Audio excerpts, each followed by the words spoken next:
Oh,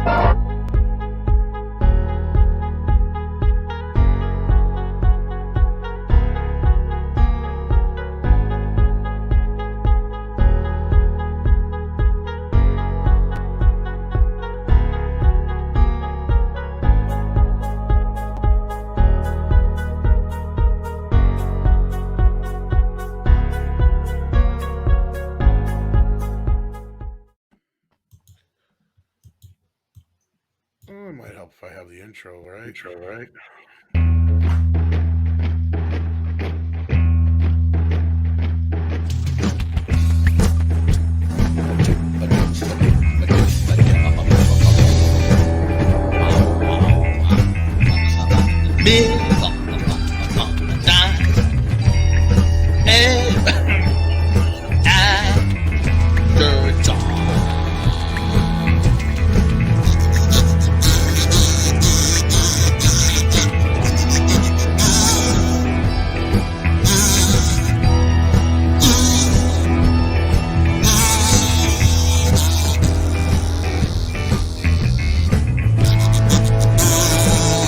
Happy Monday, everybody.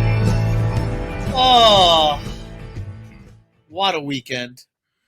As the Dave Clark 5 once said, we're having a wild weekend. Yeah. That's a deep dive for that one. How's everybody doing? I don't know. How's it doing? Oh, I got to turn my phone off. We got 100 people watching already. Hit that like button. Hit that share. We'd appreciate that. It's awesome. What's wrong with you people? No, I'm kidding. Well, if you like this, there's probably a lot wrong. Because we're a bunch of racists. That's right. Or something, right? Well, it's really. I mean, we're not just the normal racists. We're the big racists. I mean, Super racists. Yes. No, you're gonna summon the Triggly. You're summoning Trigglypuff. I need to go full Harpy and Spider. What the hell was that? I think I do. It's like we got Uche in the chat. How you doing, Uche? Hey, Uche, what's going on, I buddy? haven't talked to you in a while. If you're not busy, I'm gonna send you a link, man. Come on in. Haven't seen you in forever, man. Try to say his last name because I'll just butcher it. Waneri?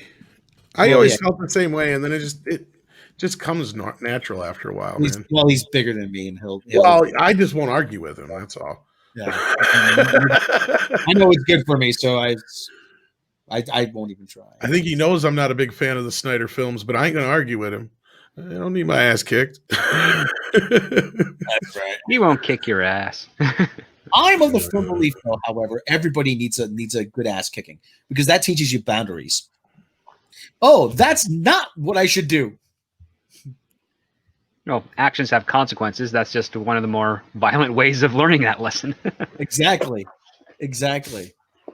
My buddy Jimmy used to say that all the time. Everybody needs to be everybody needs an ass kicking. Again, so you learn. Like I said, actions have consequences, and you know where the line is drawn. Okay. Oh, it's a wonderful day. It's a Monday. Monday. I'm in my new home. Finally got some stuff moved over here. Got to get the rest of my stuff, and then I'll finally be good to go. Nice. Your house is your house a very fine house? No. Is it in the middle of your street? Yes. To go for like a more, less of a reference from like 1920, Rob. With 2 cats in the yard? That's why I said no, because I got a cat in the house, not in the yard. And it is in the middle kind of the there's semi-middle-ish. So yeah, I could say yeah to that. Okay. No. It's big enough though that here we go. Uche could stay. How you doing, Uche Waneri, the one and only? What is going on? How you been, man? It's been so long since we got a chance to talk, man. So long. Dang. What's going on, everybody? Holding it down. How you been, man? Man, just doing good, man. Doing good. Just trying to make it through another week. YouTube is wild. Y'all heard about our friend over at Geeks and Gamers? Well, in Geeks and Gamers, Josiah. Yeah, I just seen that on Twitter.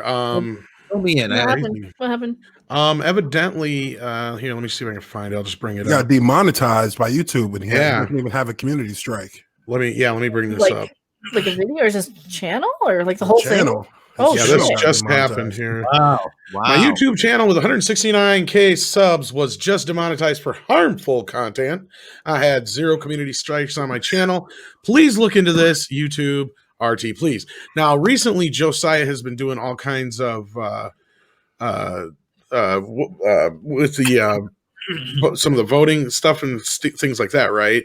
Could that have something to do with this? You think? I mean, does it matter? I mean, everybody's doing videos no. on Well, that right my now, point is though, they could be directly going targeting after them. Yeah, exactly yeah. my point. Yeah. Well, we don't know if it's targeting yet, but I mean, 169,000 subs, that's a substantial audience. Like YouTube, well, right. That's at least should be giving them an explanation, channel, right? You know?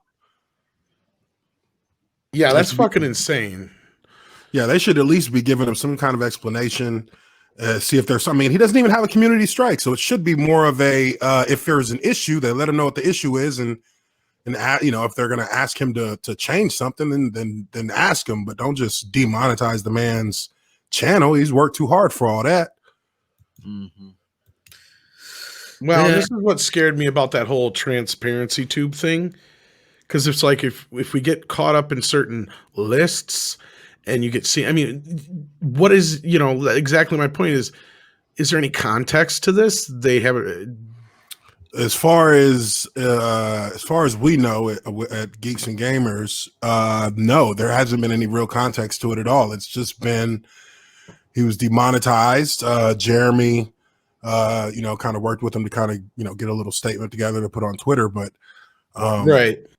It's it's just kind of out of the blue now. I do have a number of YouTubers who are in the sports realm who have had smaller issues with their channels over the past couple of days that were kind of unexplained. One video was deemed, I guess, not suitable for I don't know, not suitable for children or something like that, even though it was just a regular sports commentary analysis video. So could be something potentially that's a system thing, but it's not. It's just really, really out of the blue and kind of weird right now. Right. It didn't specify a specific video. It just said the entire channel, or his entire channel got demonetized. And I mean, the way I look at it, okay, everybody's doing election videos who does any kind of pop culture, referencing in their channels. So, there are channels that, I mean, everybody's playing on the same playing field. So, I mean, it should be fair game for the creators, unless there's specific lines that are crossed, which, I mean, his channel's, it's not much different than any other political commentary channel. It's just, it takes swipes at the other side and keep moving. It's not anything that's like specifically like going after one individual, unless it's Jeremy with Brie Larson. Right. Well, here's the thing. Like, Midnight's Edge, we try to stay as politically neutral as possible. And the only time it ever comes up is when it's like directly involved in whatever entertainment news, and of course, in the last couple of years, it's really, there's been, that line has been blurred quite a bit. And, especially this last season here with the election, it has gotten to a point where we've literally seen corporations and studios and, not just individuals taking sides, which to me really raises some red flags. Now, this has nothing to do with who won the election, who didn't win the election, what's going on right now on the outside of this. I'm talking about beforehand. I'm talking about before we even went to vote, right? Yeah, they're kind of just picking at certain channels. Just, I mean, I get it when people talk about that on like Twitter and whatnot. It seems like they do that sometimes. Exactly. And Prophet of Doom brings up corporate politics. Well, there's a little difference there. Corporate politics in the entertainment realm generally don't overlap with political politics, as in the Washington kind. But in the last few years, unfortunately, we've seen this overlap more and more. And I should rephrase that. We didn't see that kind of an overlap in our genre entertainment, right, Rob? That's probably a better way of putting it. More so we've seen now, because we've had plenty of movies that are, political films. Don't get me wrong. I mean, you can have like All the President's Men. Yeah, or a political thriller or something like that. Wag the dog. But again, Yeah. those aren't superhero films. Those aren't. Yeah. Primary Colors, which is a political satire, supposedly about Bill Clinton. You know, Like the closest I can think to this before this, and this is a really stupid example, but it is. It's the closest I can really think to this was Battlefield Earth. Is the and Script laughs because he knows what I'm talking about. This was the last time you ever had genre entertainment crossover with something that was not, that was like a political or a movement of some type that was an agenda, right? Because it was definitely agenda and religious driven. Exactly. Yes, because of the whole Scientology thing. Scientology aspect of it. Exactly my point. I remember that. That's the closest I could think of before we've reached the last, 5, 6, 7 years with entertainment, where it's been all about this, agenda politics with, the woke business and all that kind of stuff. Which, again, to reiterate, I don't give a shit about a character, what color they are, what's between their legs, or who they want to fuck, unless it's a porno. Of course, then I care about who they want to fuck. But when it comes to Star Wars, when it comes to, even Star Trek, even Star Trek, it's pretty tongue in cheek when Shatner even used to do stuff like, because Rob and I have made this point before. And I know the guys over at the Geek Blend are making points of this when they're rewatching all the Star Trek. Because I said, make sure you take notes of every time, Kirk was macking on a chick, because I swear he did not mack as much in the original show as people think. No, it was Eddie Murphy who less than 10. It was like Eddie Murphy Hooker. and people who really Yeah, exactly. It was go ahead, Rob. Why don't we ask him? Why don't we ask Shatner himself, Mr. Shatner? Are the rumors true about you? Is the legend true that you were quite the ladies' man on the set of Star Trek? Of course. Of course, really. So it's all true. Well, most of it probably. I only exaggerated a little bit. Oh, I heard you exaggerated quite a bit. Not like you did. Oh, but at least your husband forgave you for lying about your size, though. Oh. Yeah. So let me ask you, Bill, did you ever get refunds on those swimming lessons you got for your wife? Man, you really got to go dark, don't you? Really got to go dark. Oh, yes, I do. Oh, my. Well, anyway.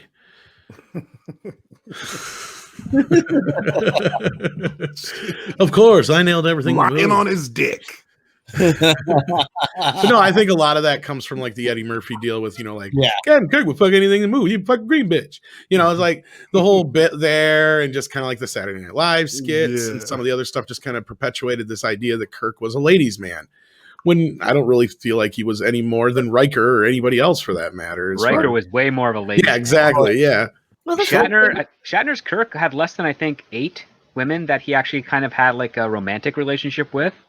But like if you watch TJ Hooker in that first 4 seasons, he's got like 200 women. Well, not to mention what's her face was the co-star too. Heather Locklear, yes. Yeah, but he treated her more like a pseudo daughter, so they never really. I know, but it's just that factor of her being in there. I don't know. It just made me think of her. But anyway, back to the whole Josiah thing, though. This is bullshit, right? I wonder if he questioned results, or was like, because they've been censoring, they censored the press secretary. Well, and that's what I brought up too. Yeah, that's why I brought that up earlier. It's I was wondering if they were going after because of that. I don't know. I don't know. I don't think. With YouTube, it works a little bit differently, doesn't it? They gotta actually it actually sends you a breakdown of what it is you're getting, or they're supposed to at least send you a breakdown of what it is exactly that you have violated in order to get your channel demonetized. I just feel like when you're dealing with people's money, you need to be specific. I think they just have any reason, they can just decide one day, oh, you're on the wrong think and you're on the wrong side of history, and we need to get rid of you or something. I think that. Yeah, but that's what user agreements are there for. User agreements are there. If he broke a rule, then say he broke a rule. Don't just demonetize and not actually give him a specific reason. If anything, it's to cover their asses to put down, you did this, you did that, and it breaks these rules. Bam, Yeah. demonetized. Yeah, it makes a lot of sense, but this is like YouTube doesn't make sense anymore. They're like they demonetize channels just willy nilly, and then sometimes they'll come back. So hopefully it'll just be a oopsie, and then it'll come back if enough people raise enough of a stink, because that's what they tend to do to a lot of people. Like you saw it with in the past. I can't remember like the exact content creators' names, but they've had this happen from time to time with other content creators before. And hopefully they're going to listen to, everybody else, and hopefully they'll cave to enough pressure of, oh yeah, we're just gonna overturn this, because some people just don't fight back. But well, I just kind of I suggested to him to call, because I know you can get a hold of, you can speak to somebody on the phone or speak to someone online, I guess, if you go through the creators support. And I know I called him a couple times. And I don't know that my situation would be the same as his, but I called him a couple times, and I'm just complaining about, I want my verification, because they used to have me verified on YouTube. I called them twice and kind of like, I just kind of deboed him a little bit, and boom, my verification badge was there a week later. Yeah, I think that's one of the things that a lot of people who actually get their channels reinstated, you just have to kind of almost bully them back into caving, because it's just like when SJWs attack people. As long as you don't like cave and apologize, I think usually you can weather it. You can get away with it. But also, like, I part of me is like, YouTube is so massive, right? Do they even know that you got demonetized? They may not even know. It may have hit their system, but the people who actually monitor those systems, people who are actually, checking on updates for any kind of demonetizations or anything, they may actually have not know yet. They may not know for maybe another week that you were demonetized. So don't wait. Call them and tell them and demand that they fix it, because you don't have any strikes. Demand it. Shoot, that's what I would do. Well, and once you hit like 100K, I know you're kind of bringing this up. I brought this up to Andre too. You're supposed to be able to get like some kind of liaison or whatever through YouTube, right? Like, and I can't believe that he hasn't been able to get any kind of answers or anything. Yeah, it's pretty weird. It's weird. It really doesn't make a lot of sense. We're just trying to get the word out, though, just because, he's part of the team and trying to look out for him. But, me and Josiah don't even agree on things like politically, but that again, to me, has nothing to do with it. He's on my team. So I'll go to bat for him. Yeah. Well, getting a liaison on YouTube is kind of, I imagine it's kind of like getting a high school guidance counselor. Everybody with, from A to F gets this guy. How much can they really do? Yeah. Again, it's if it's like a targeted thing, that's fucked up, obviously. Right. But I'm hoping that it's just one of them things. It's such a big system that maybe his channel got caught in slipped into a crack, and they just haven't caught on to it yet. Well, I'm just wondering who else has been affected by this. Is it just him? Like, we know of him because he's, you work with him at Geeks and Gamers, and he's part of our circle. But like, I'm trying to figure out. I wonder if anybody else has been affected too that we don't know of yet. And I'd be curious to see if that's what's going on. And Willie, who actually knows a thing or two about how things work over there, says honestly, the grunts who go through so much crap watching the worst of YouTube, they don't care either way. It gets bumped up to trust and safety. So. And that's kind of like what I'm saying. Like, that's a system that's being monitored by people who are, how many videos get uploaded every hour? Right. Right. If they're given like just a bare bones structure on what to look for in channels that could, I guess, switch red flags off. Who's to say that somebody's not just feeling a little lazy and just is holding down the delete button? You know what I mean? Like, that's just me trying to be optimistic. Maybe they messed it up somehow, and the system just is a little it's just off a little bit. They need to get somebody who actually can take a look into the situation and try and rectify it. Exactly. And yeah, in the chat, folks, guys, I don't want anybody getting mooted or booted or anything like that. So let's just try and keep the politics a little bit more civil and more to do with what we're dealing with here at the start. Because we don't even know, quote unquote, necessarily yet if this has to do with politics. We're basically speculating and having a lot of, and I'm trying to find out what's going on. I'm sure, you guys over there are scrambling to try and get a hold of somebody, I'd imagine, and get to the bottom of it. Yeah, for sure. Yeah, we're trying to figure out what's going on. I mean, like I said, I suggested that he should try calling him. You got to get on the phone with somebody and speak to somebody, because all the email stuff, YouTube puts all those little barriers in front of you so that they don't have to talk to you. But you can still get past those to talk to them, and that's where you're going to get something done in regards to at least addressing it. You email them, they're going to send you an automated response, and you might hear back from them in 30 days. You never know. It's just a big machine, so you got to bypass a lot of those barriers and get right to people who actually are real people that you can speak to and get an actual response from. That's one of the issues with YouTube is that it's like so hard to get anybody, like to get a hold of anybody, because like if you tag them on Twitter, which is like you're the most useless option, they always give you this little form letter. Thanks for tagging us, appreciate the tag, and all this stupid garbage. So yeah, if he's got access to the number, then absolutely. So well, the thing is, I mean, like I said, it's just the enormity of YouTube alone makes it difficult. But at the same time, Tom, didn't you say this? YouTube is not a real company. I don't know about that part, but they say nobody works there, which is bullshit. But yeah, I mean, they always it's from what we've heard, it's not even like if they don't even have like real offices, right? I mean, isn't that the case?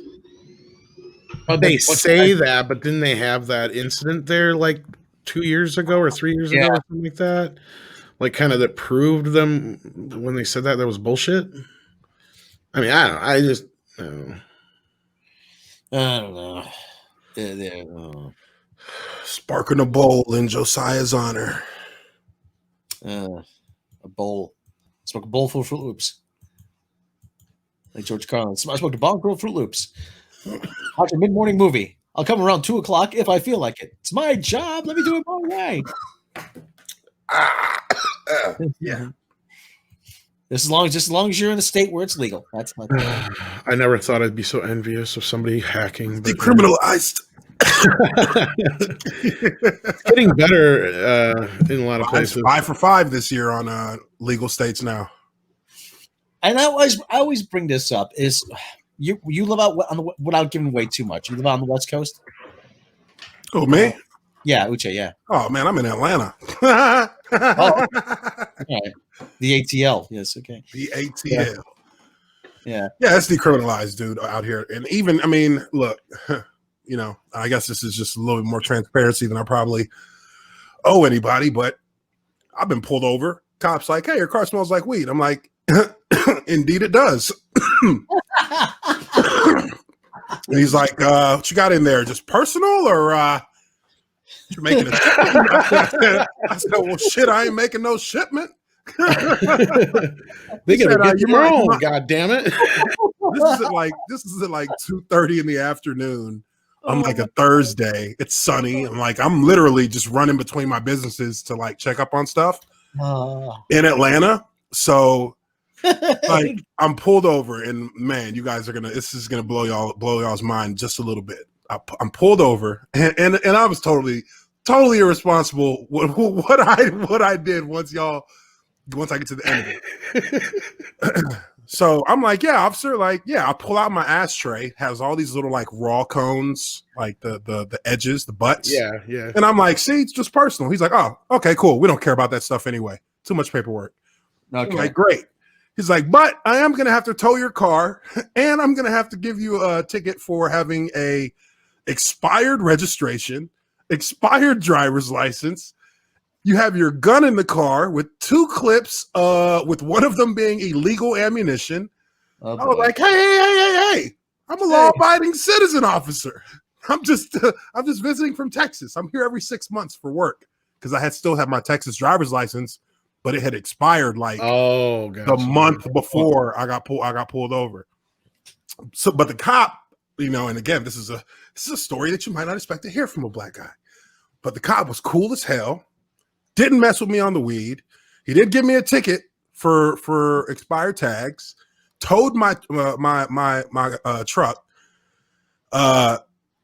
gave me back my gun and both clips of ammunition, told me, hey, one of these is illegal ammo, thought I'd just let you know. Here you go. I'm like, all right, cool. Put them in my pocket. I'm standing on the side of the road on Peachtree in Atlanta, watching my car get towed down the street. He told me, hey, once I tow it, you can just go back there and get it. Just, try not to get pulled over again for it before you get back to the house. So I'm like, cool. The tow truck spot was literally like half a mile walk from where I was actually standing. I was standing in front of a strip club. And yeah, I was literally like stranded on the side of the road in front of a strip club, watching my car get towed down the street, got an Uber, got in my car, went and got my car back out of from being towed. And, went home. I got it registered and everything the next day. I literally forgot it. I was like 3 months off too. But, yeah, I was thinking about that and I was like, wow, if that was in any other part of this state than Atlanta, my ass would have been in jail and then some. Well, just the fact that you're telling that story and you're still alive and had that much. I mean, you're making your point very clear. Is that not all cops are assholes? Yeah, not all cops are assholes. And for those who may not know, Uche's a pretty big black dude, so they would probably act all like, put your hands on the hood and shit like that in most places. Well, to be fair, the cop was Mexican. Oh, cool. I'm glad to hear it because, I'm so sick of hearing the other stories all the time on the media, all the time. Because I know cops, and look, man, it's Atlanta. Now, if there's one thing, if anybody's here has ever been to Atlanta, there's a few things you got to understand. One, and this is like my honest opinion, I think Atlanta is the most American city in America. Because it is a true melting pot of every single. I think it's more of a melting pot than New York is. People don't even realize Atlanta is one of the most diverse yet still completely southern cities that you'll in the country, and it doesn't really get much more mixed up than it is in Atlanta, and people coexist just fine. That's the crazy part. People coexist just fine. But the thing about Atlanta is that, with that being said, people smoke weed everywhere in Atlanta, on the street, inside the buildings, in front of cops. Cops don't care. It's not something that they're going to deal with. They're not going to waste a day's worth of paperwork on even arguing with people who really culturally in the city, that's what people do. They're going to smoke, and it's not much you can do about it. So just a little extra. I keep saying, look for more states to legalize weed as they Well, they got a little bit better this last time around, but it just always reminds me of that Dave Chappelle bit. You never talk to the cops. Hi, that's a waste of weed. Yeah, now I'm not going to say that I actively have ever. I ain't smoking in front of the cop, but I mean, if I'm at the corner and I know that he don't care, I might take one quick little. I was like, Chip, no, but it was too late. Walking. Up here, in the north, you think it'd be more in the south, but up here in the northeast, I mean, there's still that old stigma attached, that reefer madness shit. That's still going about weed. Oh my God! If we legalize marijuana, people will come here from out of state to use it. I'm like, and the consumption of Oreos went up. That's about it. Oh, man. It's crazy. People driving while high, but they drive drunk. That's okay. Like that. Oh shit! You're paranoid. You're paranoid driving high. Yeah, You're no not shit. driving How's my anybody. driving, man? I think we're parked, man. I know we got to get to some super chats here. I'm so sorry, folks. You've been really patient, and I appreciate it. But I got some video footage of you getting pulled over, Uche. Here we go. Sir, how high are you? No, officer, you're wrong. It's high. How are you?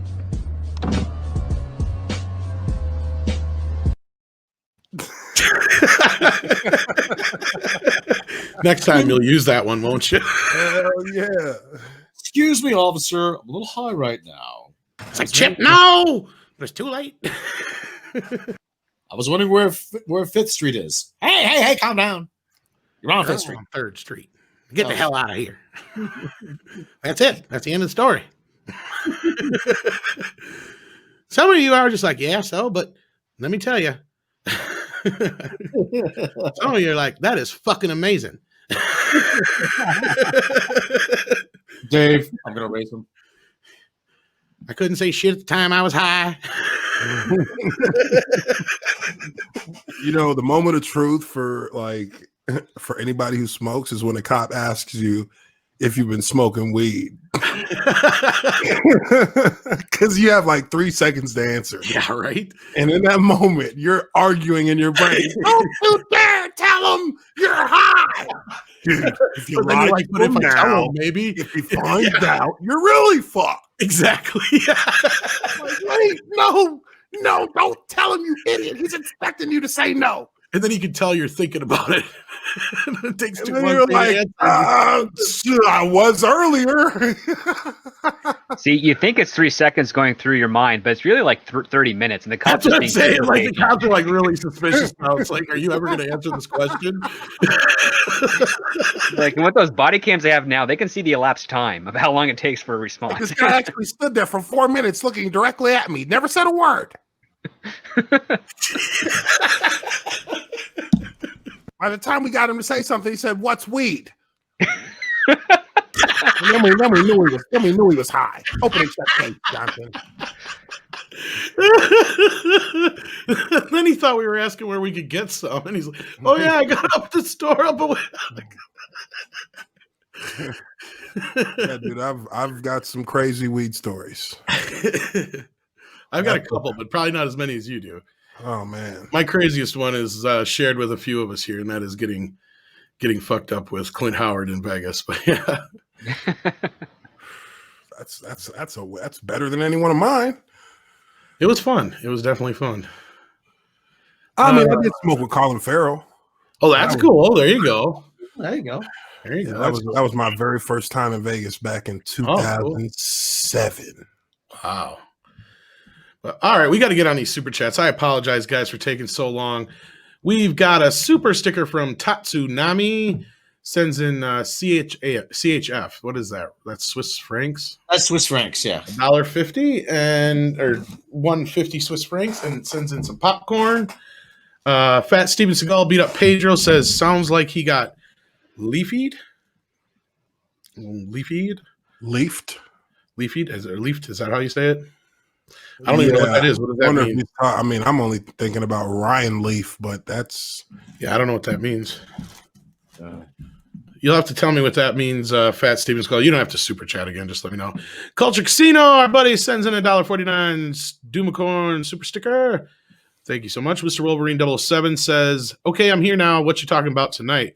Well, so far, we're talking about Josiah because that just dropped and happened just before we went live. But we do have a couple other subjects to get into here. But we also invited Uche on, who we haven't talked to in a very long time. And it's been fun so far.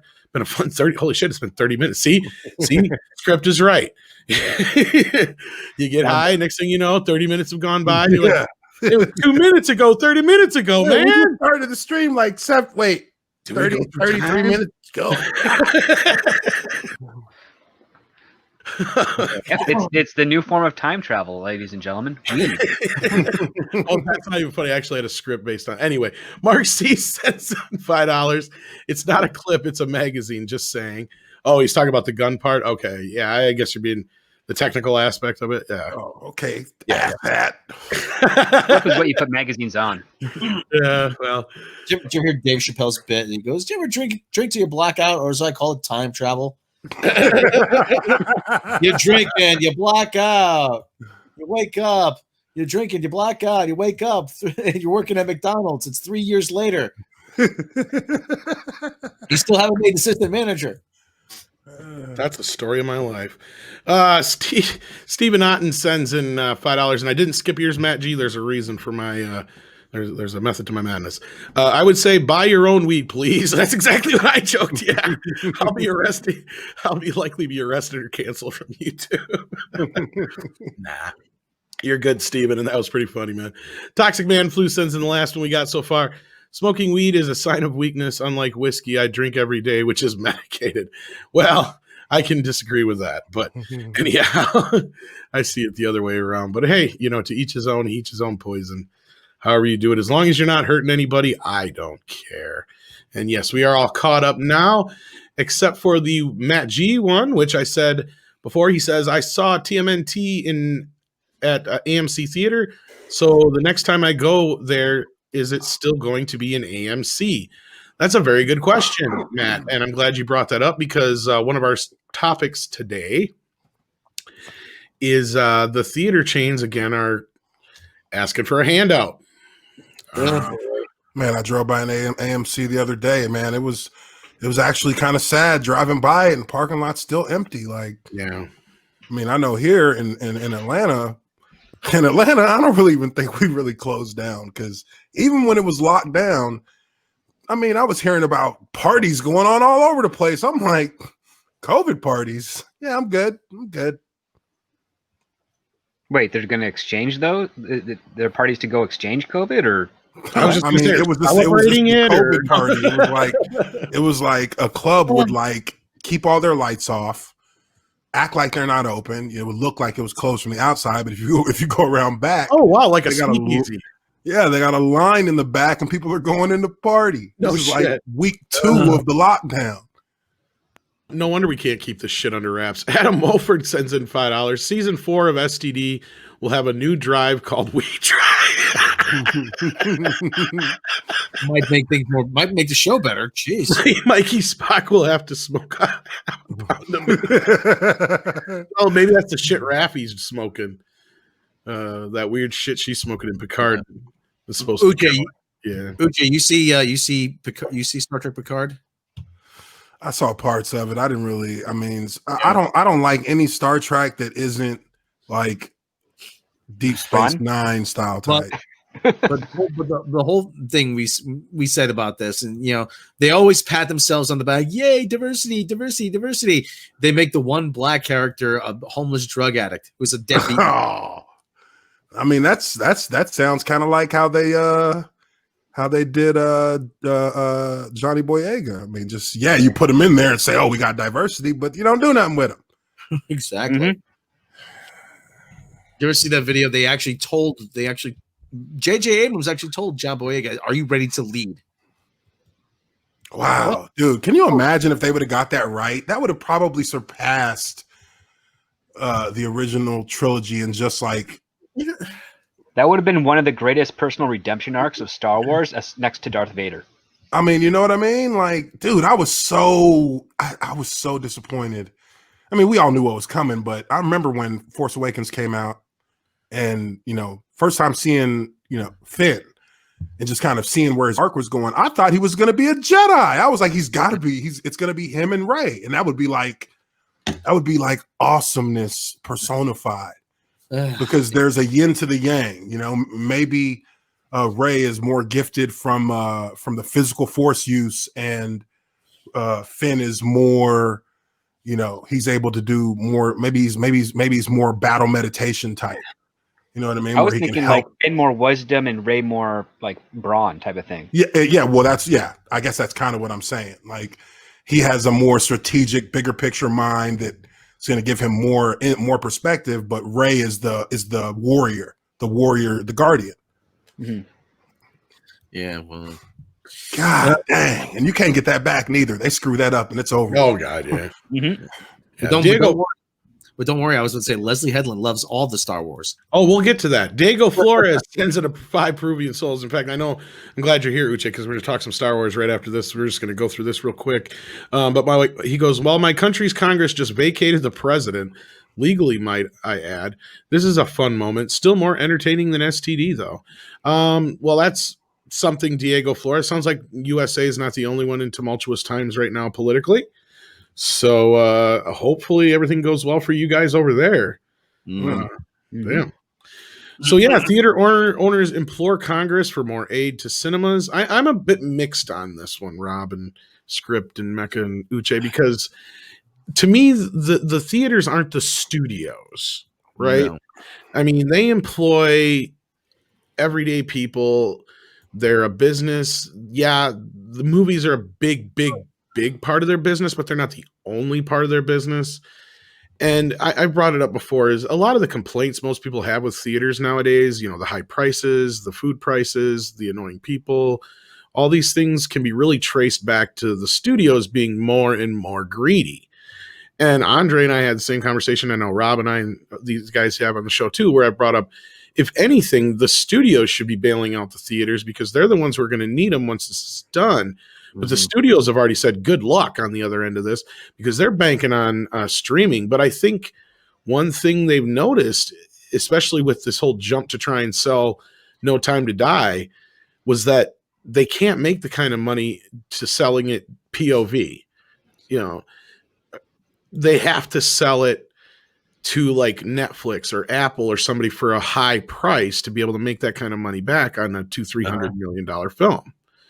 So I'm just curious how you guys see this coming off on the other end after all this is said and done. If there is no theaters left, I mean, what if they do tell them sorry? No, which, I mean, it's hard to say what's going to happen here. I mean, theaters are not an essential business, and I know there's a lot of people who do not want them to get any money out of this. So, what do you think, Uche? Let's start with you. Honestly, man, I feel like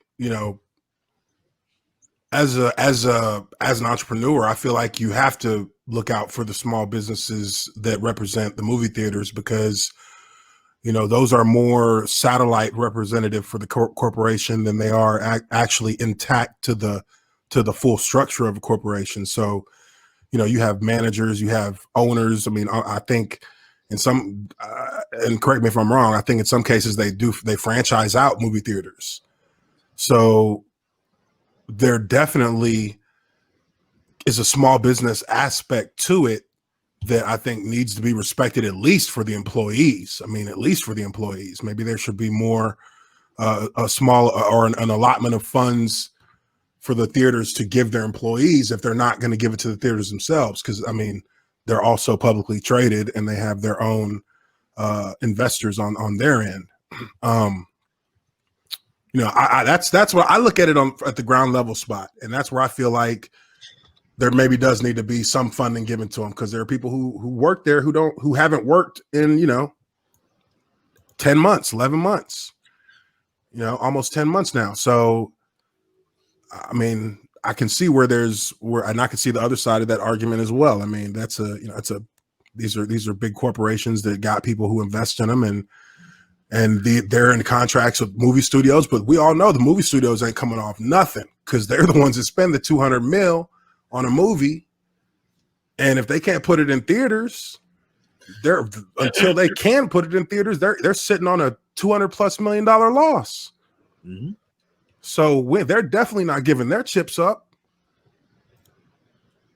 So, because once they start doing that, all it's going to take is 8 more months of them having to split their funds, and they're going to start going under. So there's got to be somewhere where they cut the bleeding, and the movie theaters are the ones that are going to always take the biggest brunt. I say convert the movie theaters into weed dispensaries. Perfect. But also I think there's an argument for movie theaters being essential, because I mean look, they gave weed dispensaries essential status. So I mean, those can be kind of considered. They also gave bars and alcohol stores essential status. That's true. Too. I mean, That's what I'm trying to say. It's like I look at it and I'm not seeing it as we're saving the studios, but we're saving the people's jobs. Like there's a lot of people who work there that aren't making millions of dollars. I mean, they're just like you and me, and there's probably folks in the chat who may even work for like AMC. You know, I mean, we've had a few people pop up from time to time when we've talked about this stuff who work for like Cineworld or AMC, and they do kind of give us a little heads up on what's going on. Because didn't somebody tell you that one time, Rob, that like the manager at the one AMC was like selling popcorn or something like that to try and pay their employees? Yeah, that was a story actually I found that the one manager he couldn't open because we were still in lockdown, so he just started selling popcorn by the curbside to pay his employees, which is a really cool thing to do. I mean, and it's innovative. It's being innovative. It's not depending on the government, but it's being proactive in the situation. I'm sure he couldn't pay his employees nearly as much as if he were open. Yeah, I mean, he'd get him some money to hold them over. That's the thing, rather than just listen. I got to do something. I got employees. You know, they're like my family. They come in, and God knows what kind of weather. You know, I got to do something for them. So he figured out like a temporary solution, which is great. So, and I guess I'm thinking. I guess I'm thinking about, and I see some people in the chat, and let me just kind of, I guess, address it a little bit. You know, if I'm not mistaken, there are franchised movie AMCs out there, correct? Like they're not all owned singularly by one individual. Those franchisees, those franchise owners owe AMC money for those. Yeah. They owe the building owners money for the land that the movie theaters is placed in. So those are small business owners. Yeah, that was AMC doesn't franchise though. That's the thing. That was something I was asking Culture about. Yes, you know, AMC is a mass corporation. I don't know about Cineworld, and I don't. Yeah, and like we said, they're owned by the Chinese actually. Yeah, and that's the issue that I have. I don't think a company owned by a foreign investor, or basically another foreign company, should be receiving, say, U.S. tax dollars to fund their business. And this was something I was going to say. I've talked to with Culture, and he just popped in here with a $5 super chat. AMC, Cinemark, Regal are corporations, not a franchise-based company. Alamo Drafthouse is a franchise. Megacorps don't deserve tax. And yeah, we've talked about this, and that's what I was going to bring up. Okay, then that makes more sense, because I wasn't 100% on whether or not they were franchised or not. I would assume with as many locations as they had, they would have had to have had a franchise system in, but no, if they don't, then I can definitely understand not giving them government money, tax money, to keep them above water. That is what their investors are there for. But you know, again, there's still people that pay the price for that. That they may not be full-time workers, but you still have managers who are full-time managers there. You have regional managers who are full-time there. So, you know, somebody's got to take the L. I guess AMCs and stuff like that are big. They hire a lot of elderly people and stuff too, to like run the ticket booths and stuff like that. So that's another thing I've heard, like, because somebody came to me and said, you know, they do hire, you know, because they work there. Like, yeah, you know, we got a lot of people that are elderly, and this is their only income besides, you know, Social Security or whatever. And, you know, that helps them make ends meet. Plus, you know, a lot of older folks, they love to go to movies still. You know, there's not much they can do that for, you know, it's as expensive as we all act like it is to go to the movies. It really isn't as expensive as a lot of other things are. Because Mecca, I want your opinion on this too, but I know you'll know what I'm saying when it's a hell of a lot more expensive to go see a concert or something like that than it is to go see a movie, really.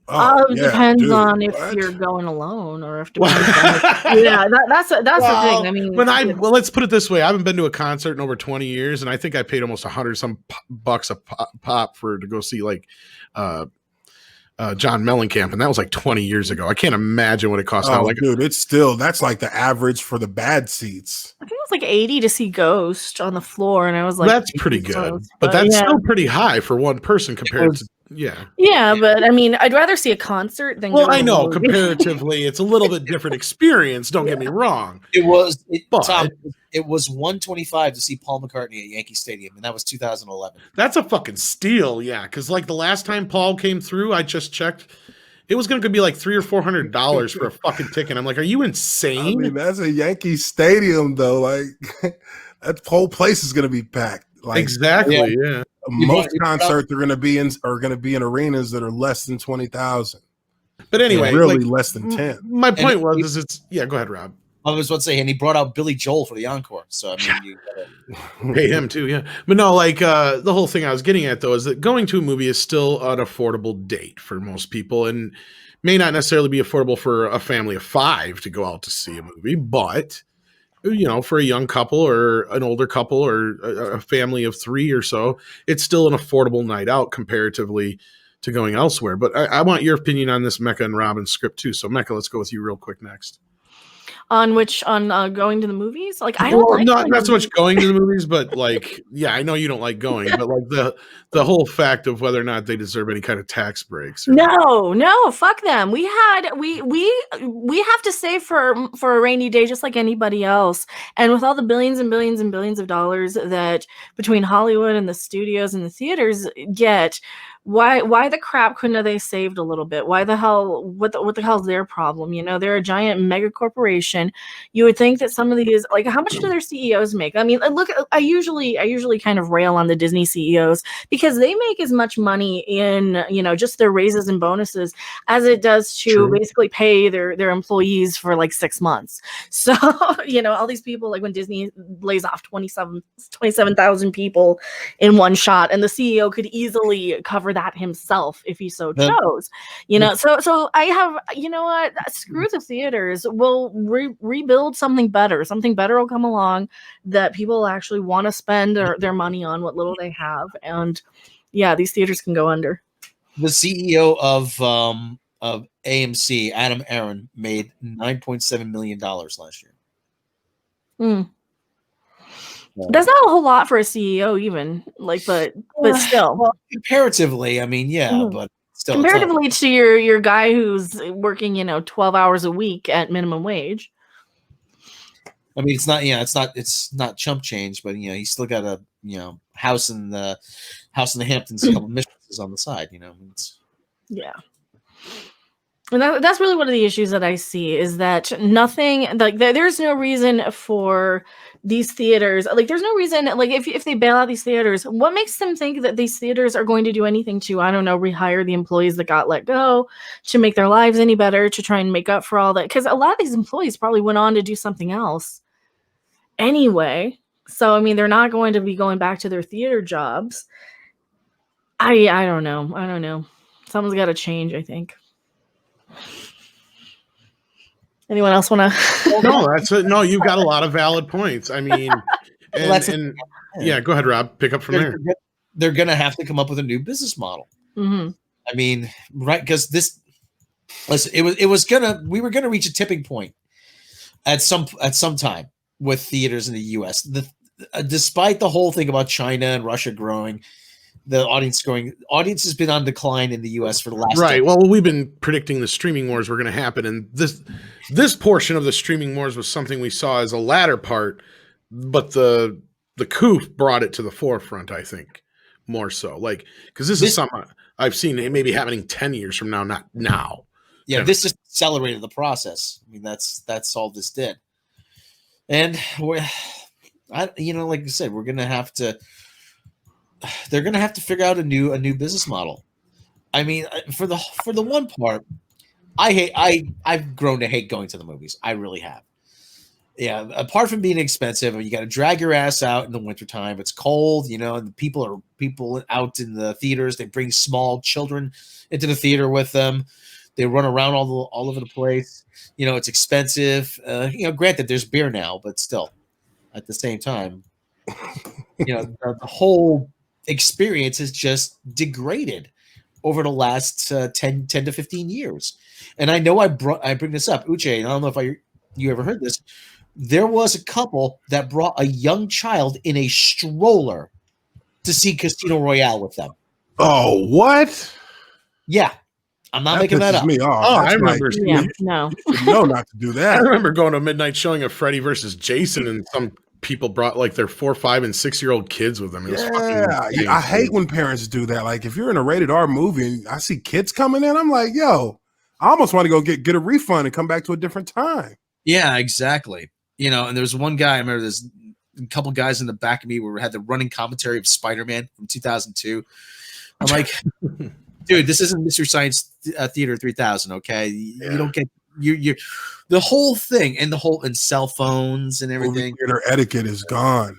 Well, even beyond all that stuff, though, I mean, Mark C brings up an interesting point too. I feel bad for the movie industry, but with garbage they've been putting out, maybe it's time they get real jobs.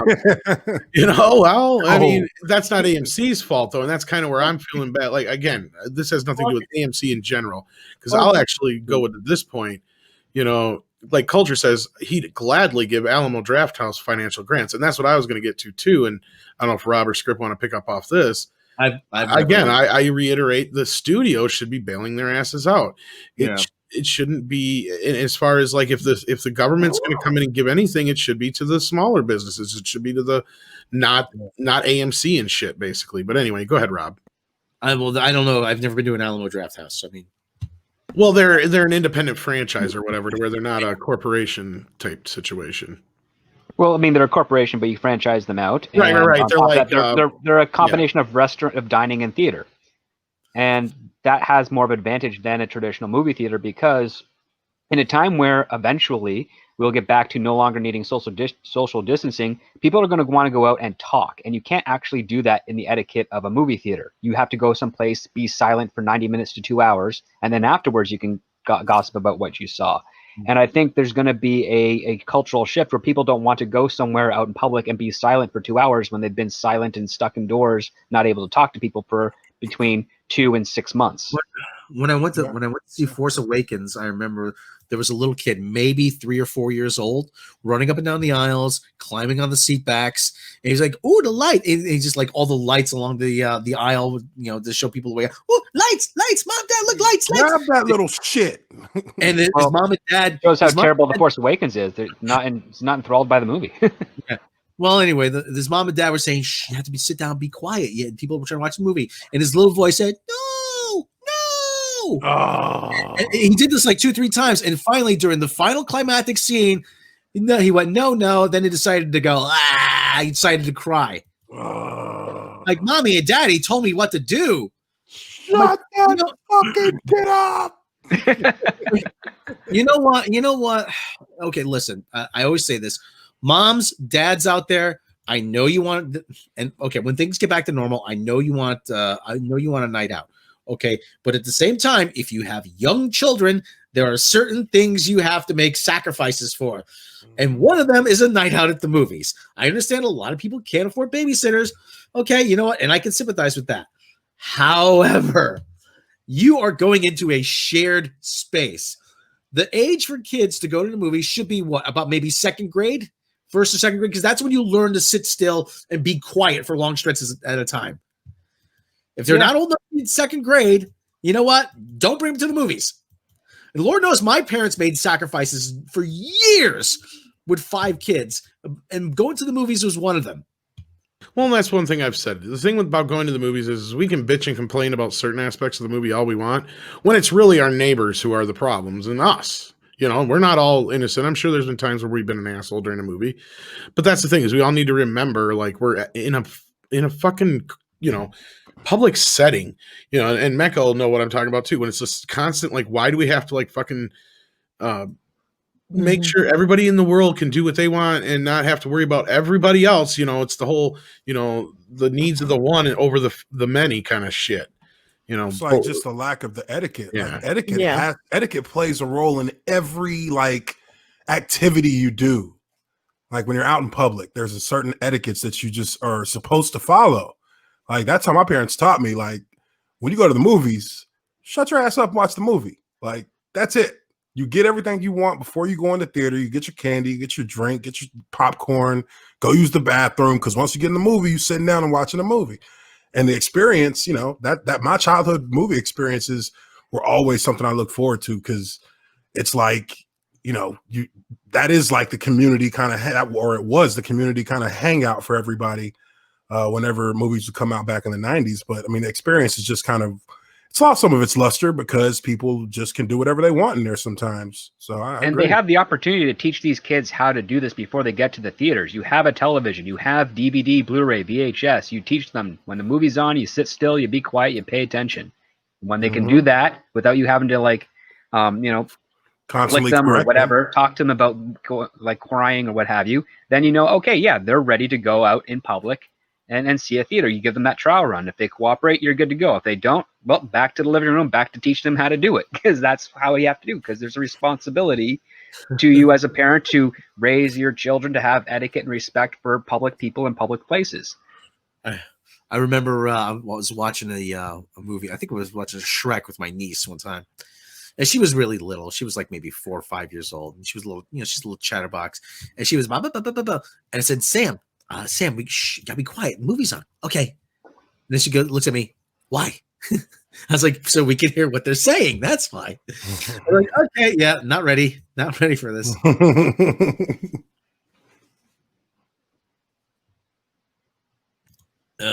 Boy, they get big fast though.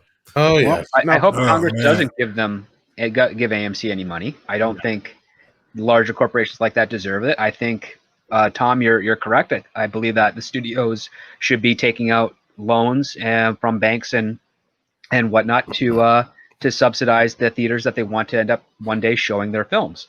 I think is the best relationship tactic they can have. And mostly to further answer your question, Mecca, studios, big studios, they don't actually keep money as much as they want to. They have to spend that out as quickly as possible, because it's better to give them to the employees than to have the company be default on something and then have to physically give any sort of liquid cash back. So they try to spend that as much as they can as quickly as possible, and everything's kind of like produced on margin, as it were.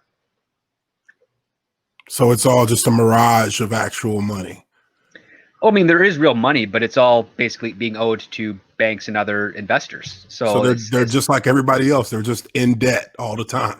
Exactly, yeah. Yeah, and then, but except for like you have studios like Disney, where a lot of their revenue comes from the parks, and that's why they're hurting so much right now. Like that's where they have so much, disposable income to be buying all kinds of shit all the time. And Universal is owned by Comcast, and same thing now with Warner Brothers being owned by AT&T, which are both, service providers. So like they have other businesses that are subsidiaries that can have cash for expenses, but they try not to save it because they do know that it's going to eat into other things. So they try to spend it as much as possible, either paying off an older loan or paying off their employees or giving out bonuses and whatnot, just to get the money out there, so that the least amount of income they can claim at the end of the fiscal year, the less taxes they have to pay, the less everything else they have to worry about. But the point is, though, is that Warner and Universal are the only ones who are basically bulletproof right now. This whole Bond thing proved that, like, basically this movie could sink MGM. Like, MGM might not. They need money if they're putting Bond up for sale. Exactly. Like, this is it. This is all guaranteed money maker already that they're willing to give up completely. Because they can't afford not to lose any more money. That's where they're at. Like, they're done. And Paramount's not far behind Sony. While Sony has other avenues, like with PS and all that kind of stuff. But they're losing $1 million a month on Bond, from what we've read. Yeah, and just in there's going to come a point. Where's the point of no return? Where do they? That's the word I was looking for. Jesus. Yeah. But where do they run the risk of not making a profit on this film ever?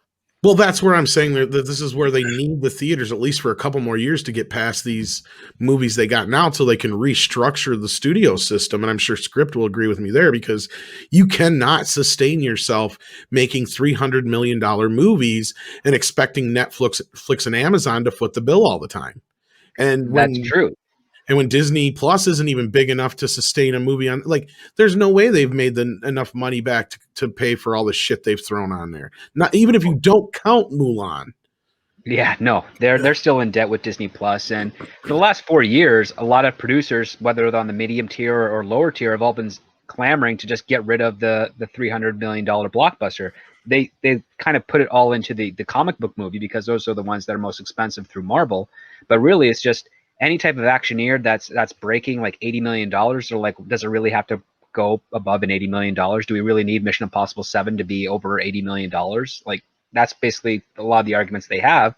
But there are other parties involved that make the negotiations, that gather the money, that try to justify such a high bill. But now that we're seeing no theaters And remember, with no theaters, there's no repeat viewings for your weekend. So like that's the thing that you can't really do on a streaming services. You pay a monthly fee, and they did attempt that with the rental for Mulan, but you pay a monthly fee and that's all you get. But with a theater, you go every weekend, you're getting 3 or 4, purchases from the same group of people over and over again. That adds up, and that's better. That's better revenue Right. for your film. Well, that takes us back to our video we did on the whole AMC thing originally, when the whole Universal back and forth thing was going on with Trolls. And a lot of people called us crazy for saying it in the video, but I insisted Rob say that line that way for a reason. The studios do need the theaters now more than the theaters technically need the studios, because if the theaters were allowed to open tomorrow, guess what? They'd be fine with just old movies and concerts and fucking basketball games and boxing matches and everything else. They don't need the fucking movies to get by. I mean, the fact that drive-thrus are opening up with classic films and people are going to see them just proves our point as to what that one super chat said earlier, is that most of the movies are just shit. That's the problem. That's the problem. Because you put Empire Strikes Back out there, people go see it. It's like TMNT. Yeah. Matt G said he went and seen TMNT this last weekend. I wish I could have. I really do, man. And then Mecca just brought in another article here about Disney laying off more employees. Yeah, this one just dropped 6 seconds ago on Variety on Twitter. Geez. Well, we'll jump into that. We'll bounce that off our next story, actually, here. But I want to get to these super chats real quick. Tiberius Monk says, I'll do you one better, and this is about his experience in the theater. I saw Amazing Spider-Man with a kid who had those freaking shoes that light up every time that Spawn of Satan walked. Wow. I don't know if that'd be almost as annoying, but I'd rather deal with like maybe some flashy things here and there than just, loud and obnoxious kids and people who don't shut up.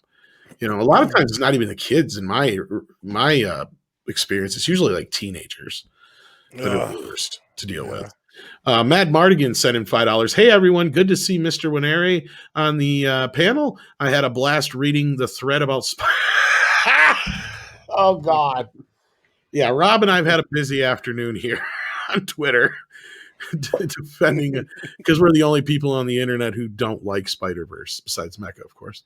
Nikki D sent in $5. Of course, I never asked you, Script, how you felt about it.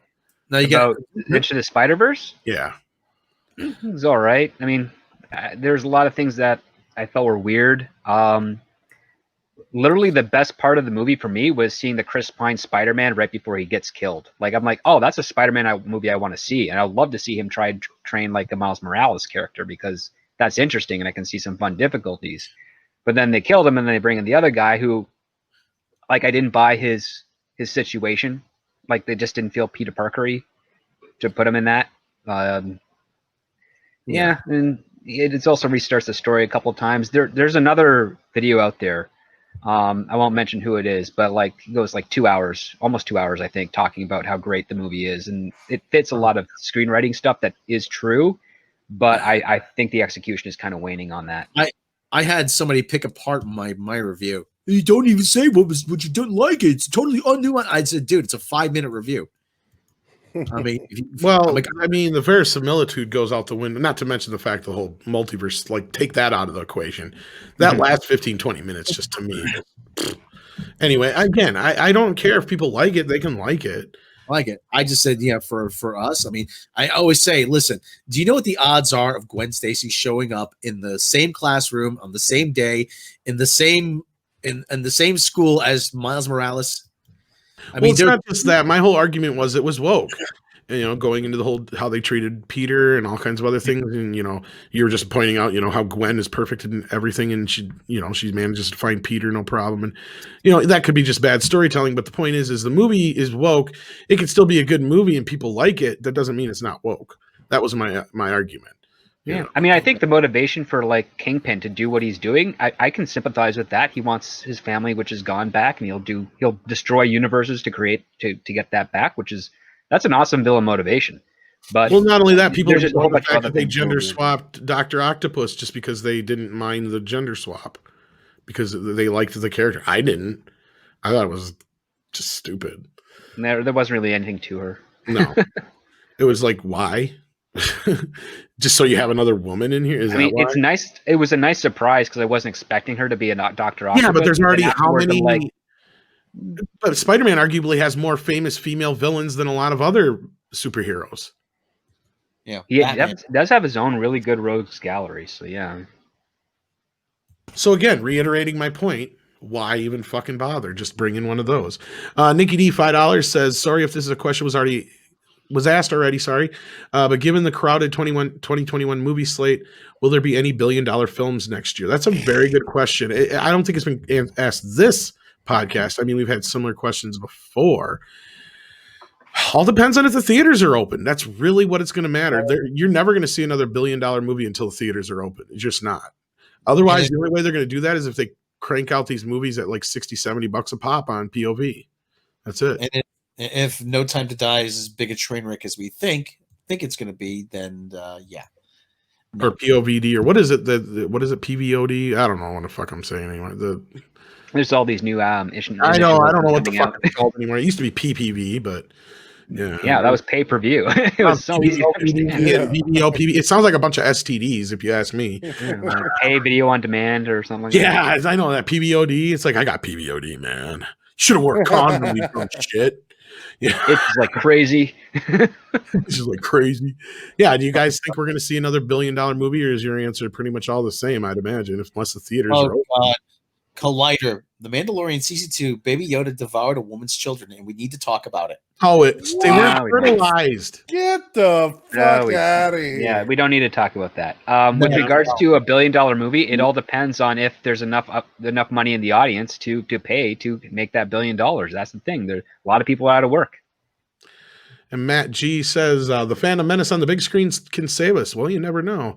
Not just watching them in a theater you rent, but maybe we'll make a movie someday. Some of us are already possibly working on such things. Adam Wolford sends in another $5. Thank you so much. Ma and my girlfriend wouldn't take our kids to a theater just because of something happened. 1 9 and other 7 months, so we just stay home. And that's perfectly understandable. Oh, yeah. You know, and if it's one of those things where it's once in a while, maybe that movie, that movie you just gotta see.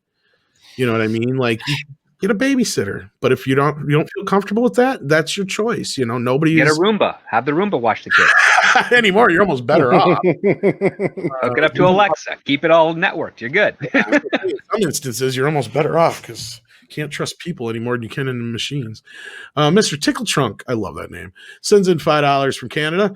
If there wasn't the coof, I would personally rent a theater more than once to see Stuff and Friends again. Party plus Big Trouble in Little China. Well, you can actually rent out some theaters.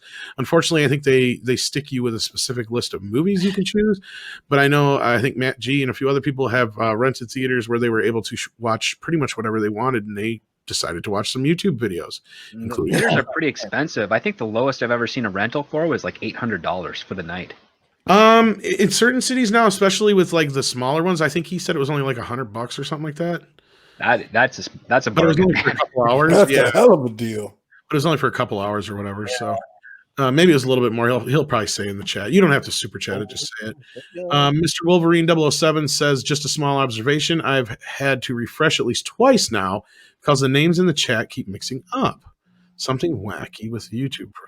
That is strange. Anybody else notice anything wonky with the chat? No, it seems good on my end. Yeah. All right. Well, hopefully it's just a nice.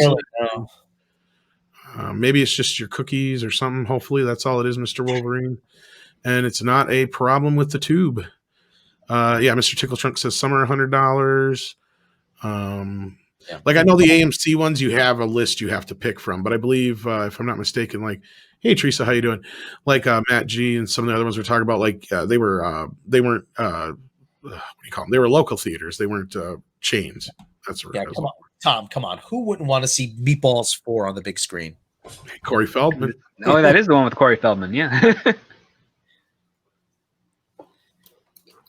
That wasn't even a Meatballs movie originally, I don't think. Yeah, changed a couple. Was that the one that he said, like, made the reference that he was in Goonies? Maybe. I think I've only seen it once. I can't remember. It was I didn't know they made a movie that was worse than Meatballs 3. Oh, here comes Meatballs 4.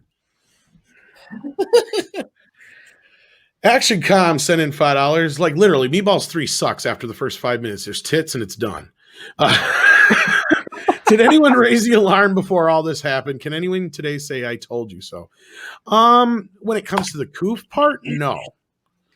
But I mean, like we've all said here, I mean, it was just a matter of time before theaters were going to be facing down this demon. Yeah. I mean, the streaming wars were, as soon as they were the dust. Originally, the way I thought it would go is if you wouldn't have this incident, it would have been the streaming wars first, and then the theaters would have died after whoever would have won. The dust settled on the streaming wars, because then they would have, made sure they controlled everything. Yep, we'd all be watching movies on Taco Bell. Yeah, it would have been a slow slide, though. That's the thing. That's what I'm saying, like 5-10 years at the most, maybe. But now the way it's looking, it's going to get reversed. We're going to see the theaters die first, and then we're going to see the streaming wars. And it's going to get fucking bloody, folks. I mean, we've already kind of prefaced this whole thing by telling you guys what it's going to be, and I don't even know if we can even imagine how bad it's going to get. But you're going to imagine, you've already got how many different fucking services that cost how much more money than cable already did.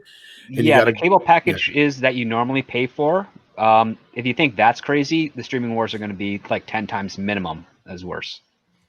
Yeah, so it's going to be fun. And, I know a lot of people kill network television. And all I know is if you're going to think about sailing any seas because of this, definitely make sure you use a VPN like Surfshark, where if you type in midnight as the code, you get a deal. And I'm not kidding, though, because they will be cracking down on a lot of that shit you watch. Once that...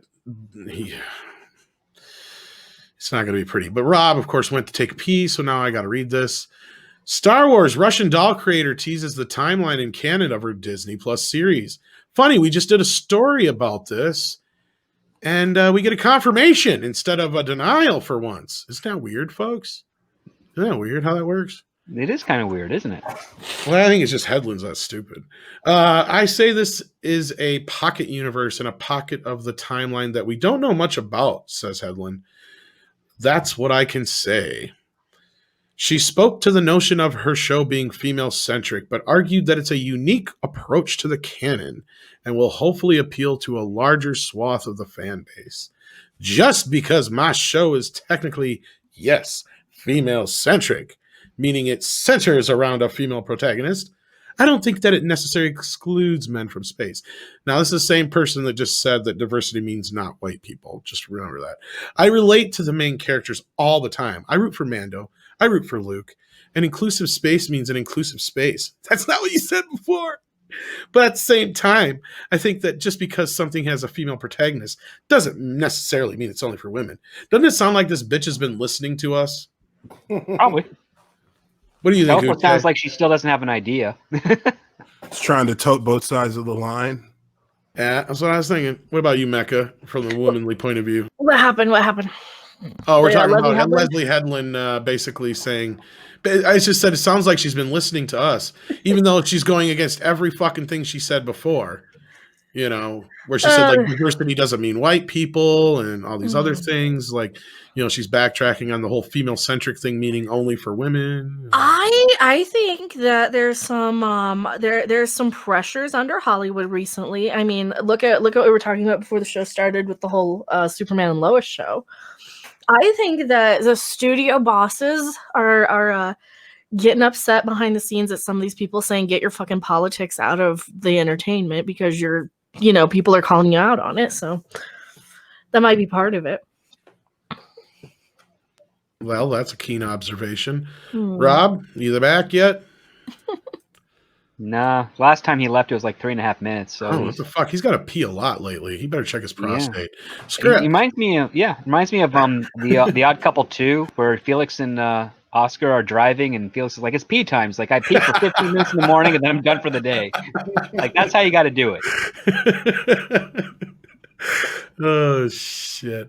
I hope I didn't miss any super chats. If I did, let me know, guys. I'll go back and check them. But we got another one coming here now with $5 from Captain Palsy. Will the streaming wars be worse than the Microsoft wars? Yes, much worse. Yeah. Oh, sadly. Begun. The streaming war has. Now you're back, Rob. Well, Yeah, Squarehead is playing both sides of the fence here. I Oh just boy. got through half this article and I'm about to finish it. She then Now, goes on. Oh, go ahead. I got a Rob. question. Go ahead. I got a question. Was this article from that interview that she did with that YouTube channel that had like 1,000 subscribers? Mm, Possibly, because she just did. I saw Vara Dark tweet out about this, so I'm sure Oh. she probably did a video. Tom, I have a Midnight's Edge exclusive. I have Leslie Headland's Star Wars theme song. Ready? Here we go. I guess somebody sent it to me this afternoon. So here we go.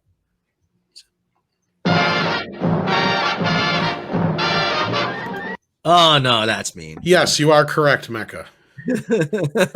Okay, that joke went nowhere. Yabba dabba doo! Headland. She's got a square head, squarer than Fred Flintstone's head. That's me. Anyway, yes. So, yes, you are correct, Mecca. That is where this interview comes from. Oh God. All And right. comic, what do we say about comicbook.com though, Tom? Well, it doesn't matter that she said this shit. It doesn't fucking matter. Yeah, She's like, I kind of see Star Wars as a religion. She likes all the Star Wars. I like to think of my show as a tent revival, Headland continued. Oh yeah. If you don't like my politics, don't watch my show. No, that's not what she said, but she said you She can might- come over if you want to. We're going to She be might- talking about some cool stuff with the cool kids. There's going to be some things we haven't discussed yet in the canon yet. There are going to be some characters you don't know about.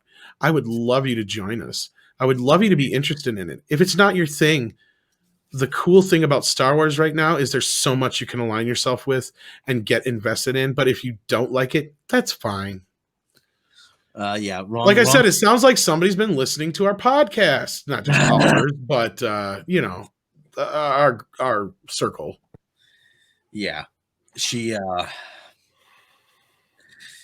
she likes all the Star Wars. She does. Oh. And like Goddess of Whim says here, remember when shows were just diverse without beating you over the head? Ah, the 90s, the early 90s. Yeah, you're right. They would have just made this fucking show. They wouldn't have sat here and gone like, oh, it's going to be all female centric. Even They the just even, like, made even it. the 80s, Tom. Even the 80s. You know what? I remember Mara Jade being a big deal, but I don't ever remember anybody going anything like, oh, they got this new cool female character in Star Wars now. They never had enough females in it before. Remember G.I. Joe? I was saying about how you had I had to bring up there's women in combat roles and in leadership positions. We never Yeah. felt excluded in anything where, even if like it was Ghostbusters or something, you never felt like you couldn't be that. I never felt excluded just because I didn't see myself on screen. I never thought I couldn't be a Jedi. I never thought I couldn't be. All right. You know. And that's what we say about Star Trek too. It always just upsets me, even though I'm not a woman, when they sit there and tote all this bullshit with Mikey Spock. And it's like, look, not only are you throwing like, you know, the fact that Janeway was a woman captain and all these other business, you're really throwing Nichelle Nichols under the bus because she was a very strong character and a strong lead, and she was black. No, don't you understand, Mecca? You're supposed to feel excluded. How are women ever supposed to achieve equality if you don't feel excluded? So she was like a Because I triple wasn't- shiny. That's the problem, isn't it? A lot of these women who do feel excluded, and I just did a video on this that'll be up probably later tonight. These women feel like just this goes back to our Dr. No discussion yesterday, Rob. Rob and I watched Dr. No, and what did I tell him? Wow, there's women in this movie. Dr. Yeah, No that- means no. Not Nurse only are there Laundress? Yeah, not only are there women in this movie, there are women in this movie who know exactly what they're doing, exactly how to get what they want. They know exactly how to use psychology. They know how to, you know, what does the one chick do? She goes immediately to little girl mode where she's like, "Did I do something wrong?" When you know, because she knows that's what he's going to respond to. These Right. women who get so mad and upset that they don't see themselves in movies and represented are just mad because they are a bunch of ugly chicks who have to work for a living, and they were lied to and told that daddy told them they're princesses, and they told them all this shit, and that you'd have a knight in white shining armor to come and save you, and they're mad and resentful because they don't have that. And they have to tear down every other woman on screen just to get revenge. Mr. Tickle Trunk sends in another Canadian $2, eh? Says Headland aided and abetted Harvey, the nerve. Oh, you're right. I'm sorry. And I must apologize to Jeremy. So let him know, Uche, because I forgot to mention this is Ledley Headland, former assistant to Harvey Weinstein. We got to keep reminding people. Leslie Headland. Harvey Weinstein. He looks more uglier than me. Not only that, she admired him. She wanted him to forgive her for her writing a play about him. But yeah, that's the gist of this article here, which is from that interview that Mecca's talking about. So it's an article from an interview where the creator of the show has not yet created the show because she has told you literally nothing about the show. that the show is it even green lit? I mean, is it even? I mean, is it even officially happening? I mean, because Kathy pulled an end around Bob Iger.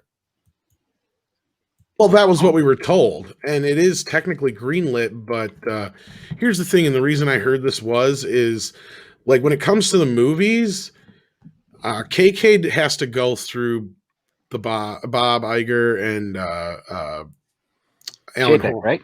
Well, probably Chapek now too. But what's his name? Alan Horn. Alan Horn, yeah. And but when it comes to the series, she can greenlit all fucking day. Like she doesn't have to go through them to get a series greenlit, I guess. That's what I was told. And you get a series. Exactly. Everybody Yeah. gets a series. That's right. I'll burn this bitch to the ground. I'll burn this bitch to the ground on the way out. I can't even do it as good as you do. That's right. I'm throwing gas on the fire, tossing a lit match behind me. Anybody got a problem with that? No, if you stand in the middle of it. Oh no, it's Frank. What are you doing here? I thought I'd follow you around for once, so you can see how I was like. Oh, Frank. Don't you know I have important work to do with that little Leslie Headland? Next up, Brie Larson's going to get serious. Wait. Did you say her name was Leslie? Yes. There's something wrong with that, Frank? I thought it was a dude. Oh, you would think that, wouldn't you? You probably want another drinking buddy to do cocaine with. Well, Leslie could be a dude's name. I forgot about it.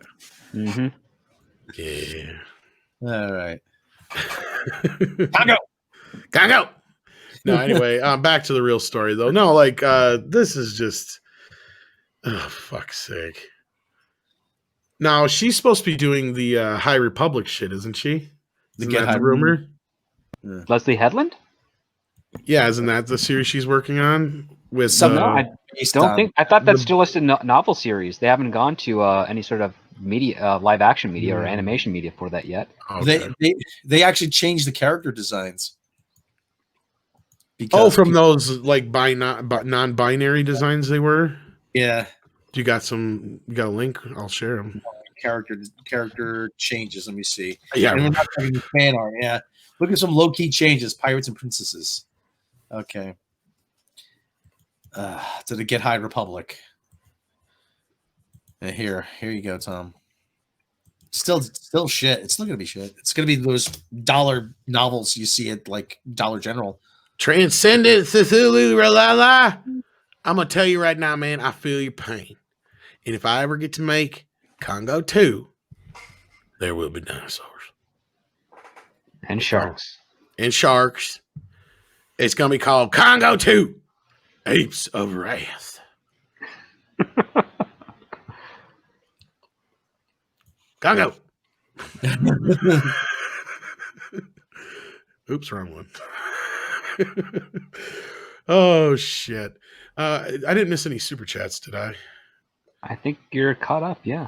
Okay. All right. Because I'm going to jump into this deal here from the High Republic, and then I don't want to keep Uche too much longer because I'm sure you got some shit you got to do too.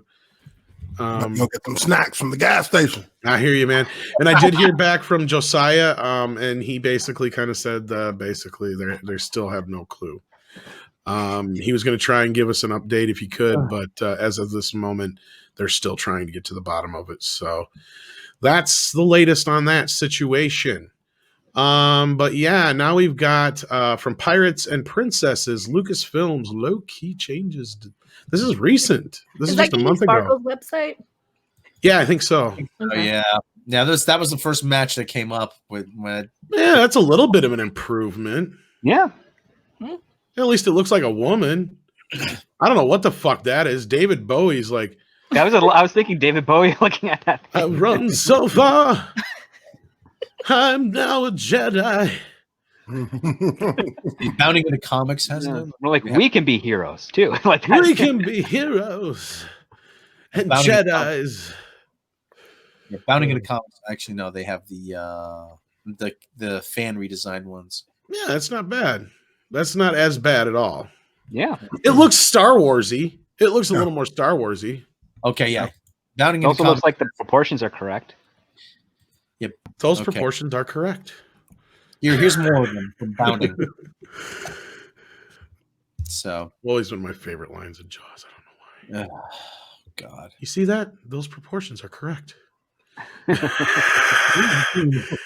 looks like a human and not an alien. That's all distorted and stretched. These now look like they're geared toward animation.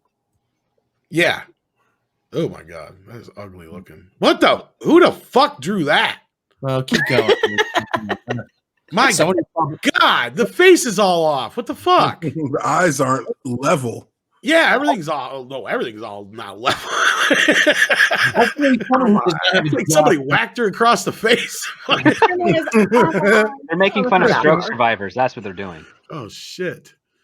Yeah. Oh, that looks like a kid. That one's not so bad, but it depends on if it's supposed to be a kid. Hey, if it ain't Baby Yoda, I don't care, and I don't even care if it is his show. I just like him. See, now, there's a show I'd watch right there. It's this one. See, that looks like something out of like the 80s. straight She-Ra, up. yeah, I think that's Yeah. a Stephen Wayne design. Yeah, that's the Steven ones. Yeah. I can fucking hear the She-Ra theme. Yeah, I don't like the cape, but No capes. No capes. No clips. I like that. That That's looks pretty cool. good. That's cool. I'd buy that figure. I might have for $1. Okay, what's that guy's name? Skeeter? Skier. Sector or Sekir? Skier? Is it? Yeah. Skeer. And then Avar, Chris. Avar, she's the best as Avar. Oh, she don't look so annoying now. She don't look nearly as much like you know who. Well, I just see people. you know who's got a new Nissan commercial now. I'm like, The really? Brisson. The Brisson, yeah. Come on. Oh shit! Shinola. Willie sent us $1. Thank you, Willie. You didn't have to do that. Good guy. He's good people. Good guy. I'm gonna make sure I didn't miss any super chats here real quick. And yeah, then we'll probably. Was there any more? Oh, there is more. Holy shit! Yeah. Those look cool. Mhm. Yeah, Well, that looks like a guy. Yeah. What's wrong with that? Oh, Fine. that looks way better. That's better. Yeah. who's not beaten down and downtrodden, emasculated. At least her face is more symmetrical. Yeah, what's I'm not going sure on with about that? there, but, yeah. Yeah, it definitely looks more tailored for like animation. Yeah. Remember, kids, don't cut your own hair with a lightsaber. You'll get only half of a haircut. So there we go. That wasn't so bad. Yeah, well, All right. All right, guys, so I'm about to jump up out of Yeah, here. no problem, Uche. I was I gonna wrap appreciate this y'all up anyway. so No, much. thank you so much for coming in, man. It has been way, way, way too damn long, Yeah, my for friend. sure. So definitely, anytime we're doing anything, just come on in, and if you ever want us for anything, just let me know. You know the drill. Yes, you sir. know I the appreciate it. All right, man. I appreciate You you. guys have a good one. Talk to y'all later. You too, and tell Take it easy, Josiah. Uche. Hopefully, everything goes well. If I don't talk to Free him, Josiah. exactly. Thank you, Uche. Check out Uche's channel if you haven't already. The Observant Lineman. That's right. All right. So thank you, Uche, for coming in. I don't think we missed any super chats. Don't think we did. So I think we're good. Let me double check though. Other than that, was there any? Oh, that variety thing. You wanted to bring that up, didn't you, Mecca? Thought we already kind of talked about it. Just that they're doing more layoffs and stuff. Oh well, yeah. That's Again, the happiest place on earth. unless you work there. yeah. Unless you work there. Miguel Hernandez sent us in $5. Says the difference with the streaming war is that people can choose the services they want. Everyone is going to survive. Free services have more users. Yeah, but what they're going to do But is they're going to make sure that there's a lot of stuff that you can only get. Certain, we already see it. You know, you can only see certain things on Netflix or certain things on Amazon or Disney Plus. It's the beginning, and I get it. It's going to be easier for those who don't care and who are just going to, you know, sail the high seas but use a VPN. Like, sure. I would say that Peacock, the current model for Peacock right now seems to be the more favorable one because they have 3 tiers. They've got the free tier with ads, like commercials. You got your secondary tier where you get some less ads and more exclusive content. And then you got your full paid tier with no ads at all, and you get access to everything. And I think that's the more options for an individual person who may be on a budget, the better for making more revenue. I don't think anybody told me yet whether or not all of Saturday Night Live is on there yet or not. I have not checked that out yet. Because I know they had a bunch of them, or if not all of them, for a while on Hulu, and then they disappeared. Yeah, I want to see some of the classic SNLs because one of my favorite sketches is with John Belushi takes out his samurai sword and accidentally cuts the guest star. Oh, we missed Captain Hare's super chat. I apologize, Captain Hare. Boy. I had a feeling we missed at least one for some reason. If they got the politics and virtue signaling out of entertainment, I would starve. We need more, specifically more things that hurt Rob. You didn't say mwah. I just had You heartless bastard. Sorry for missing that. No, the hairless bastard. The hairless bastard. That's right. I just It's wanna... okay. Rob kind of deserves it. Now what do you do? I don't know. Same thing he always does. What didn't I do at this What point? can you do now? Okay, I think we're up to speed, and I do apologize again for missing that, Captain Hare. I hope you're still here, because I don't see you in the chat no more. I did not mean to miss that. So if you see this on the replay, or if you're still here, just let me know. And I apologize again. I do hate to miss super chats. So yeah, unless there was anything else there was to gab about, other than the Pedro Pascal's bad fucking take. Oh my god. Oh yeah, It doesn't even deserve attention anymore. Like, let him go, do his thing. Go away. He is over. He is upstaged by a puppet, and nobody would care if they replaced him with a stunt double and a voice actor. Hey, I suggested Nathan Fillion will take over the role. Yeah, He's a Canadian Pedro Pascal, and he has more of a fan base. So yeah, yeah, he's a better actor. He doesn't even have to show up half the time. Like, just do everything in ADR, you know, have the stuntmen. yeah. But he'll also make his own Mandalorian armor because, like me, he has a hobby in building things. Yeah. But we just can't let Ryan Johnson anywhere near the Mandalorian. So, yeah. So, like, as always, you know, Ryan Johnson, we all know how he feels about Baby Yoda. I hate that stupid puppet! So we know you do. And Action Calm comes in again with another $2 super chat. Rob? how low will Hollywood stars paychecks get? I don't know. And I said coming in. Hey, phrasing. The only way they're going to be able to do it and here's the thing. You basically got to put everybody on like almost like a salary, like the what's it called? Like the old studio system? Kind of like well, what I'm trying to say is Contract work. not contract, but what's the minimum wage? And I'm trying to think of the word. Scale. Like, yeah, basically everybody should probably take scale, which makes it, you know, fair across the board as far as like the actual grunt work on the film. But say like your top 5 actors in the film, in exchange for taking scale, get a percentage of the box office. And then if you can keep the overall and this is how Bill and Ted managed to make money. Like, really, Bill and Ted did very well. Yeah. And it'll continue to do well because it's coming out on video tomorrow. And it has, you know, all right now it's all gravy. Anything this movie makes from here on out is gravy. They also have honest accounting in it, as far as I can tell. Right, too. right. Well, that's because you didn't have the studio just distributed it. They weren't behind the film. And that's the thing is, and it's weird that, or I wouldn't say weird, but it's probably for good reason that, you know, guys like, Jesus Christ. Keanu Reeves and Alex Winter. You know, yeah, and Ed Sullivan has specifically decided to go this route because, you know, Ed's still bitching about the fact that Sony claims that Men in Black never made a dime. Yeah, that's BS. But yeah, I know. And it goes That's into just the, tricky accounting. Yeah. yeah, and it just depends on what kind of, did you get the net or the gross?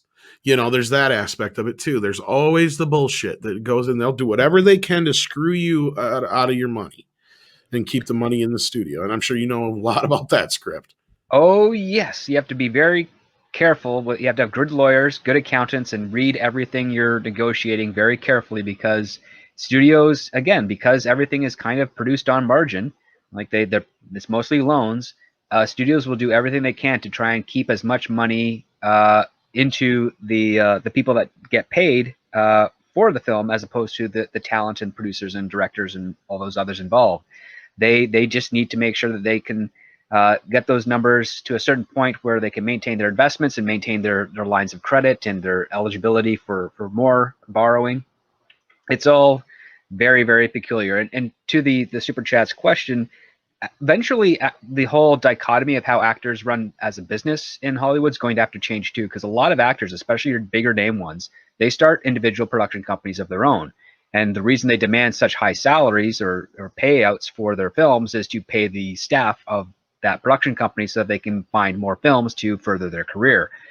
And if we go into more of like a traditional studio system where there's like a scale or at least a weekly type of paycheck, so to speak, for actors who are under contract with for a few years to make a couple movies with a studio, you kind of get rid of that other business model, and then that changes the whole world of how Hollywood operates. So you won't have 40 assistants to Robert Downey Jr. anymore. You just have Robert Downey Jr. and his small entourage and his wife, and he's working for Disney for 5 years.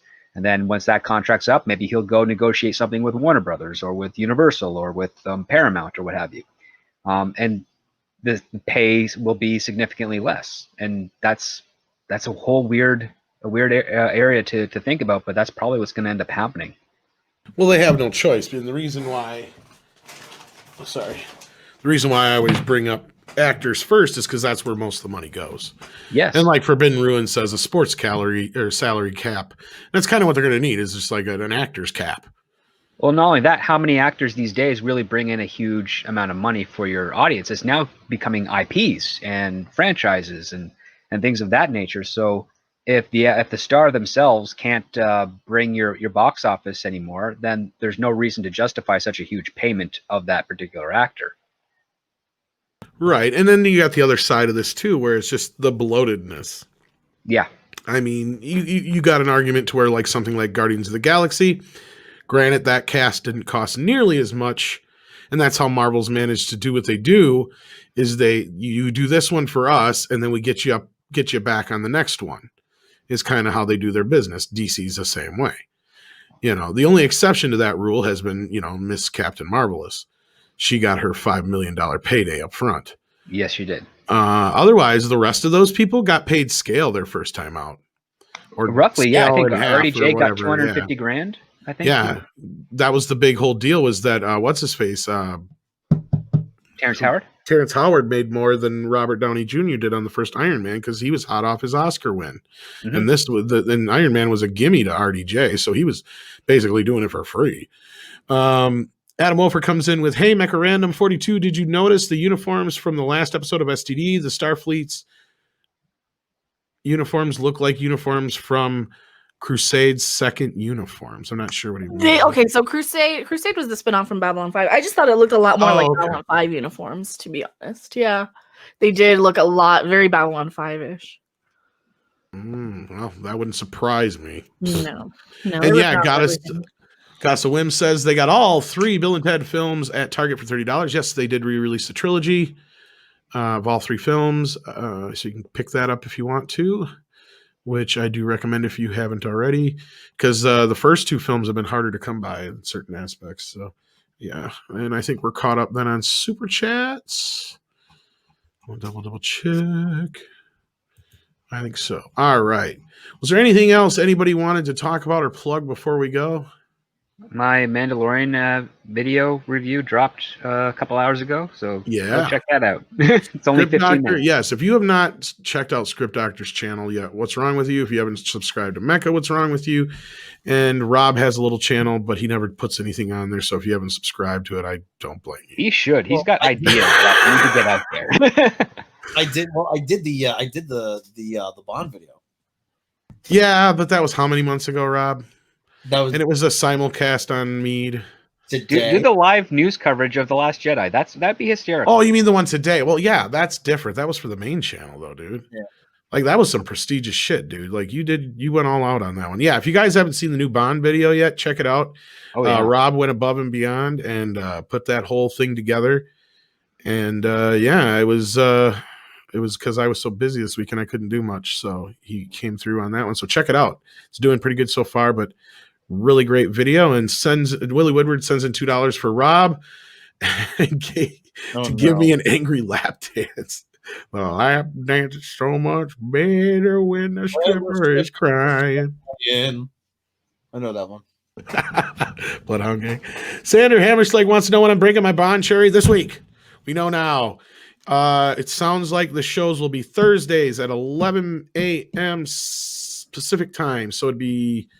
That's 2 p.m. Eastern. 2 p.m. Eastern, 1 Central. Yes. Right? Right. Yep. So that's when we're going to talk about the first one with Mr. Robert Meyer Burnett and some other special guests. We'll let you guys know.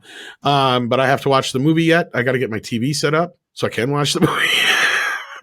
Hopefully this week.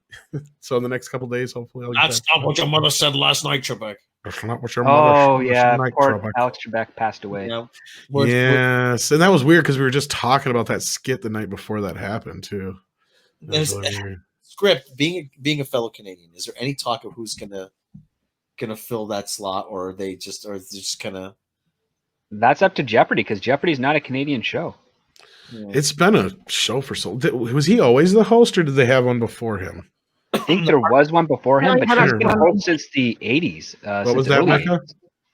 Yeah, Art Fleming was the first. Art Fleming, okay, yeah. Art Fleming, get the answers. But I couldn't get the. Oh, that's question. right. Duh. Yeah. I totally spaced that out. Dirt. Fucking Christ. Oh, I know it's a Doug good. Pardo. I think the only guy who could fill those shoes is Ken Jennings. Who's Ken Jennings? Trying to think. The guy who won the most consecutive. Oh, that's right. Okay. Yeah, that's not a bad idea. Mm-hmm. That's not a bad idea at all. But does he have the charisma? Charisma, that's the thing. Well, maybe they've been grooming him all this time. I don't know. You said grooming. Well, I've seen him on like Sesame Street. There's clips Get of Dave him. Chappelle to do it. Get Dave Chappelle to do it. He'd be fun. Welcome to Jeopardy. Here's our categories.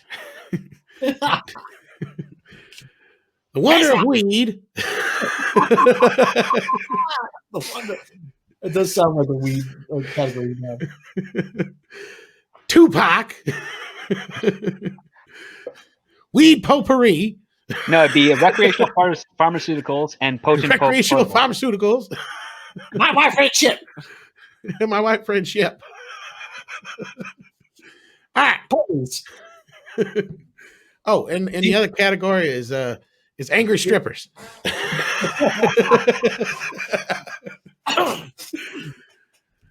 What do you get when you ask for change? Bill. Angry stripper? That's correct. Not all the answers are the same as the category, though, so pay attention.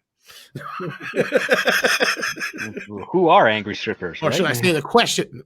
Wait, this is Jeopardy. It always fucks my head up.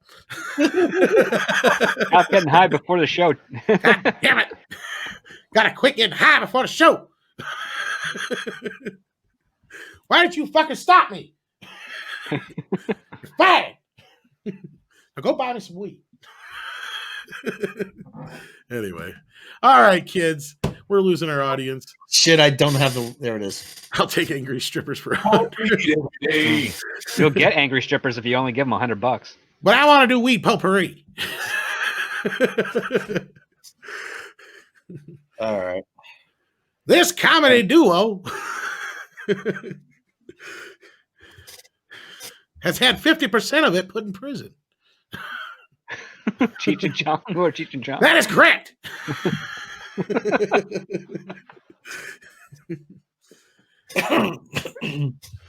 Oh, Weed man. potpourri for 200. I don't care who picks it. I'm just saying it. I just like saying that. Weed potpourri. Potpourri is a cool word. Oh, All right, kids. Take care, everybody. Take care of yourselves. And what else, Rob? Let them know. I don't know. take care of each other. Be excellent Okay. to each I have no idea. What we used to have a ramble that used to go on. You used to know that fucker like. We never do that no more. Smoke weed every day. Just when you think this show is terrible, something wonderful happens. What? It ends. Ah!